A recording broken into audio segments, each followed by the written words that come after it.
Good morning to everyone. অনেক দিন কোনো ব্লগ আপলোড করা হয়নি, কারণ প্রেগনেন্সি জার্নিটা এতটাই কষ্টের ছিল যে কিছু ভিডিও আপলোড করতে পারিনি। তো এখানে মা সবজি কাটছিল, আমার ঘরের বিড়ালগুলো সব বসে বসে আরাম করছিল। করতে করতে মা সবজিগুলো কেটে নিচ্ছিল রান্না করবে বলে, কারণ আমার তো শরীরে একটুও হিম্মত নেই। দিয়ে আমি মুখটা ধুয়ে আজকে অনেক দিন পর একটু শীত মাস্ক লাগিয়েছিলাম। শীত মাস্কগুলো পড়েছিল ঘরে, তো আমি ভাবছি না, এগুলো লাগিয়ে নেওয়াটা উচিত।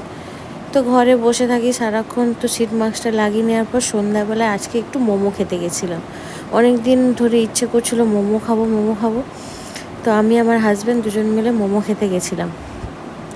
তো আমার এই 9 মাসের জার্নিতে আমি প্রচণ্ড পরিমাণে প্রেগনেন্সির সময়টায় ভুগেছি। কখনো ঠান্ডা, কখনো জ্বর, কখনো গা হাত পা ব্যথা। একটা মা হতে গেলে একটা মেয়েকে কত কিছুর ভিতর দিয়ে যেতে হয়, সেটা আমি এই জার্নিতে বুঝেছি যে একটা মা কতটা কষ্ট করে। তো না আমি ঠিক সময় উঠতে পারতাম না, ঠিকভাবে খেতে পারতাম, তো কোনোটাতেই আমি কিছুই করতে পারছিলাম না, খুবই কষ্টের মধ্যে দিয়ে যাচ্ছিল। তো লাস্টের এই যে একটা মাস আমি একটু ঠিক আছি। আর কদিন পরে বাবুকে হাতে পেয়ে যাব। জানি না আল্লাহর রহমতে ছেলে হবে কি মেয়ে হবে, যাই হবে আল্লাহর রহমতে ভালোই হবে। তো আপনারাও আমার জন্য দোয়া করবেন যেন আমার ভালোভাবে এই দুনিয়াতে আমার বাবুও চলে আসুক।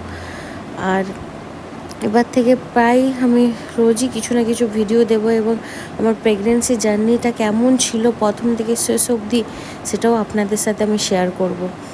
তো এখানে মোমোটা খেয়ে নিচ্ছিলাম। মোমোটা খাওয়ার পরে আমি আর আমার হাজব্যান্ড, ও আমার প্লেটে, আমার জানে আমি চামচে তুলতে পারছি না আর আমি হাত দেবো না, ওই জন্য ও কী করেছে চাটনিতেই আমার মোমোর মাংসটা দিয়ে দিয়েছিল। তো তারপর ওখান থেকে আসার পর আমার হাজব্যান্ড আমাকে একটু কেক কিনে দিয়েছিল, কিন্তু কেকটা আমি খাইনি। রাত্রে আমার জন্য আমার হাজব্যান্ডই রান্না করে দিয়েছিল। আমি ওকে বললাম, অনেক দিন তোমার হাতের কিছু খাইনি, একটু রান্না করে দাও না। দেখলাম হাজারো রকম পদ করেছে, সব ভাজা, ডাল, সবজি, নিজে দেখুন কেমন নিয়েছে, কিন্তু আমাকে পুরো সাজিয়ে